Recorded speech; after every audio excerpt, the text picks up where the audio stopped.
Hey everybody, welcome back to the channel. My name's James.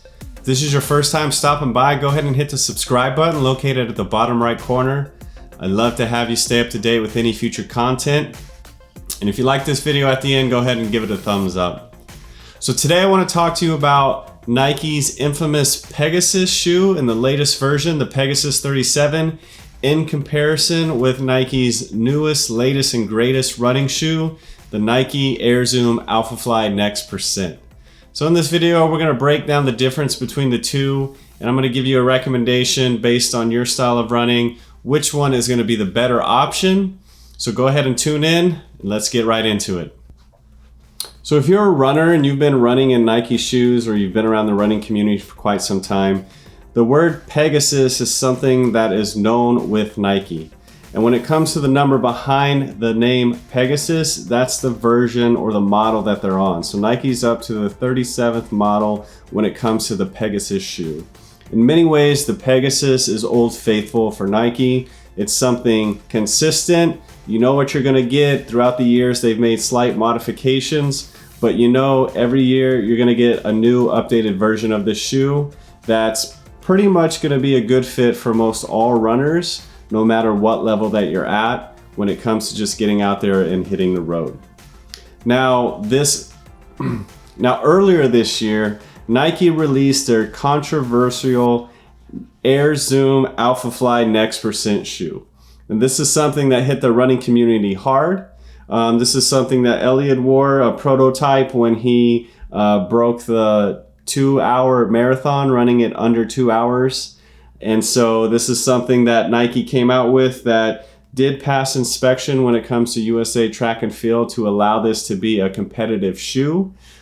People were losing their mind over it. I was lucky enough when Nike released this the second time to pick up a pair, along with what would have been the Olympic version behind me. And so what I want to do is compare just some of the basics when it comes to these two shoes to kind of give you an idea which one is going to be better for you. So one comes with a lot of hype. It's very exciting. It's brand new. It looks different. It looks crazy. And then you have one that is a little bit more consistent, everyday runner that people are very familiar with. And so let's see which one's going to be the best fit for you. So when it comes to the shoe, I mean, the first thing, obviously, it comes to aesthetics. So when it comes to running shoes, and a lot of people loving Nike running shoes, is for the most part, they look pleasing to the eye. There are quite a few running shoes out there that, although they're great for your foot and they're going to help you achieve your running goals, they actually look terrible. And that's something that Nike does a great job at, not only creating a quality shoe, but one that looks good in the meantime. So both shoes look great. I will say when it comes to the Air Zoom Alphafly Next %, a lot of people do not like this huge cushion on the back, the sole, which is very noticeable. It stands out right away. And it's probably the only thing that visually is something that people have made a lot of comments on when it comes to the shoe. The Pegasus 37 visually looks great. It's sleek. They come in a variety of colors. So that is something right now where the Pegasus 37, because it is more common, there are tons of colors to choose from. And you can also create your own version via Nike ID, where when it comes to the Alphafly Next %, currently there's only 2 colorways out there. And if you didn't get them when they immediately dropped, at least if you're in the United States, you're kind of out of luck. If you live in Japan or different places around the world, you might have a little bit more luck, but here in the States, they're very hard to get from Nike or a retailer. You're gonna have to pay resale prices, which I don't recommend people ever doing, but I understand sometimes you have to. Now, when it comes to the shoes specifically, diving into some of the specs, when you hold them in hand, you know, they both feel pretty lightweight. It is one of those things to where the Pegasus has always been known to be a lightweight shoe. All of their models have been great in this category, and throughout the years as technology has improved, they are very lightweight. One thing when it comes to the Alphafly Next % shoe, it is shockingly light. When you look at it and kind of see the bulk, at least for me, before I touched them and picked them up, I thought they were gonna feel a bit heavier than the Pegasus 37. And in many ways, I do think the Peg is a little bit heavier when I'm kind of holding them side by side. But the reality is that this shoe is extremely lightweight, and it's great for when you're out on the road. But let's dive into some of the more specifics when it comes to the shoes. So as you can see, when it comes to the sole, big difference. When it comes to the Alphafly Next Percent, this Zoom X foam is the truth. I know on the Pegasus Turbo X, they introduced that to us and they felt amazing on that shoe. But when it comes to cushion and the Zoom X foam on this shoe, nothing compares. It is insane. Literally, I'm probably about 3 inches taller and I can feel it when I am wearing these shoes. But when it comes to the Pegasus 37, they still provide adequate cushion, but in comparison to the Alphafly Next Percent, they really just don't match up. These really take the cake when it comes to cushion. Now, when it comes to response, again, this shoe, the Alphafly Next Percent, is made for performance. So it is one of those things to where there's a lot more technology built into this versus the Pegasus 37. So for the first time in a Nike shoe, I'd probably say the technology is extremely noticeable when it comes to wearing this shoe. So they do have the Nike AirPods in them that do provide a lot more cushion and spring in the front of the shoe. Where the Pegasus 37, you know, they do have the full Air Zoom unit in this. And they do have the pistons on the bottom that do help for responsiveness when it comes to the shoe. So the Pegasus 37 definitely is lightweight and it definitely is responsive, but it's nothing in comparison to the Alphafly Next Percent shoe. The amount of spring, the amount of responsiveness is insane. And it also has something to do with the fly plate in the bottom.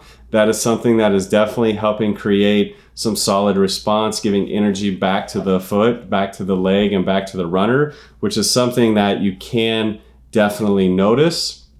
In terms of getting energy back to runners in this shoe, not so much there, but at the same time, that's not really what it was designed for versus the competitive shoe when it comes to Alphafly Next Percent. Now, when it comes to the uppers, the Pegasus 37 does have a lightweight. It's a lot more breathable. The mesh up top, especially in the mid areas right here. If you hold them up in a light, you can almost see through them. But it is something that is definitely noticeable compared to other Pegasus shoes that I've owned. It is lightweight and it does breathe very well, which is something I do appreciate about the shoe. And if you're a runner, you know, breathable shoes is huge, especially if you're into long distance running. Now, when it comes to the Atom Knit on the Alphafly Next Percent, super breathable. It's actually a little bit more firm, but it's not something that you notice to where it's annoying by any means. Now, I know the technology in this is supposed to help absorb water a little bit better to not weigh your shoe down. But I love both for different reasons, but the Atom Knit was something that I was very impressed by, and it's pretty much the whole thing is 100% see-through if you hold it up in light, which is pretty crazy. So for me, whenever I put socks on, if they are bright colored socks, you can definitely see them through the shoe, to where in the Pegasus 37 that's not the case, but it is a pretty cool little feature. One thing when it comes to the Pegasus 37 is they do have this more wing. They started doing this in the Turbo, so that is something that I do like because it wings out and it's not gonna crunch your heel or kind of rub against it weird. I will say that for me, I do have a little heel slippage, so I have to make sure my shoes are locked in pretty tight to ensure that my heel is not slipping. When it comes to the Alphafly Next Percent, and I wish they would do this on more Nike shoes, they actually have an extra padding in here on the heel, which for me does help my heel feel a little bit more locked in. And it does kind of wing out a little bit similar to the Pegasus 37. There's just not quote unquote as much cushion, but that comes in this little heel guard right there. So that is something I do appreciate, and I wish on Nike running shoes they would create a little bit more like that, because if your shoe's too small, then your feet are going to hit the end, you're going to get black toenails, and sometimes if you get the next size up, it might be just a tad too big for you. So that is something that I'm going to give credit to on the Alphafly Next Percent, something that I really like about the shoe. Now when it comes to getting the shoe on, Nike has, the Pegasus has the typical tongue that is built in at a certain part, and it's super easy to get on. The Alphafly Next Percent actually is a little bit more trickier to get on, but once you get your foot in, it fits like a glove, and it's great. But it's all one piece. This upper is all one piece. So it does help you keep locked in a lot more, and it makes sense because it's made for competitive running. And as you can see here, there is going to be a little bit different lacing system on these. I do like this new lacing system on the Pegasus 36. I do feel more secure. I do feel more locked in as they go through the eyelets and the way they're built. When it comes to the Alphafly Next Percent, it doesn't necessarily need to kind of create that same feel as the Pegasus 37 because your foot does become and it feels one with the shoe when you're wearing it. So that is a huge perk. So at the end of the day, it's one of those things to where the Pegasus 37 in terms of width is 10 times better than the Alphafly Next Percent. The Alphafly Next Percent is extremely narrow. It bows in very, very close on the inside to the point where I feel like my arch was leaning over the shoe. And I have pretty narrow feet. So that is something that kind of caught me off guard, especially for the price. But again, for competitive runners, maybe the assumption is a lot of them have narrow feet. That's a big thing with Nike anyways. A lot of their shoes are narrow. But it is extremely noticeable in the Alphafly Next Percent. So that is something to keep in mind. It's not even worth entertaining if you do not have narrow feet, just to throw that out there. So with that being said, there are two huge differences when it comes to these shoes, and that's the price point. The Alphafly Next Percent is priced at $275, and the Pegasus 37 is priced at $120, I believe. And you can tell in the Alphafly, quote unquote, why it costs a little bit more in terms of the technology that's being built into it. It's one of those things, if you are a competitive runner, the price probably doesn't scare you because it's something to where to be the best, you're kind of attempting to use the best technology and items that are afforded to you. But it is a pretty big hit for a shoe that is going to be ran into the ground, that probably a few months from now will be obsolete because you're going to get too many miles on it. So that is something to where I get it with Nike. The technology is a huge thing, but I do wish that the price point did come down a little bit on this. But that's just the way it goes. But for this shoe, it's super affordable and it's great for everybody. It's one of those things to where if you do go online, Nike.com, you can get different size widths, so that is helpful. I know for a lot of people that are on their feet all day, that are working, they're always looking for shoes that they can feel comfortable in, that support their feet, their legs, their back when they're on their feet all day. The Pegasus 37 is a great shoe for that. It's super lightweight, but it does have cushion and it is responsive. So I'm a huge fan of the Pegasus. I really like this new model. I like a lot of the colors and the way they come out, and I like the design. I really love that they have the full zoom unit in it, and just they have the breathable upper mesh, which is super great. So at the end of the day, overall, if you are into competitive running, this could be a phenomenal shoe for you. But at the same time, you can only get so many. It's just not readily available, which can be very challenging, especially if you want to train in a shoe and then compete in another. So that is something that's pretty tough.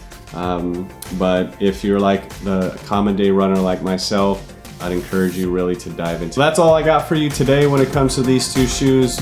Be sure to smash that thumbs up button and leave a comment below and let me know your thoughts on the Pegasus 37, if it's something that you've had and you've worn, and also the Alphafly Next Percent, if it's something you're trying to get, or if it's something that you really have no interest in getting. So until next time, everybody, peace out.